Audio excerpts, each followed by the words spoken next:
వర్ష ఋతువు.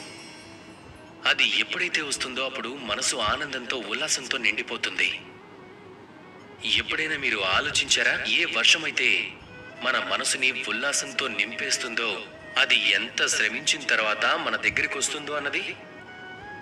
నదైనా, సరోవరమైనా, సముద్రమైనా సరే అది సూర్యుడి కిరణాలను భరించాల్సి ఉంటుంది. బాష్పంగా మారి ఎగరాల్సి ఉంటుంది. ఆకాశంలోకి వెళ్ళి మేఘంలా మారాల్సి వస్తుంది. ఆ చలిని భరించాల్సి ఉంటుంది. ఆ తరువాత అది వర్షంగా మారి మనపై కురుస్తుంది. కొంతమంది దాహాన్ని తీరుస్తుంది, కొంతమందికి శ్వాసని ఇస్తుంది.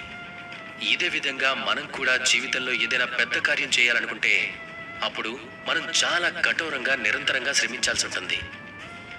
అలాగే ఆ వ్యక్తి శ్రమించిన తరువాత ఏదైనా ఉన్నత స్థానానికి చేరుకున్న తర్వాత కూడా వినమ్రతతో ఉంటే అదే వ్యక్తి అమరుడిలా మారిపోతాడు.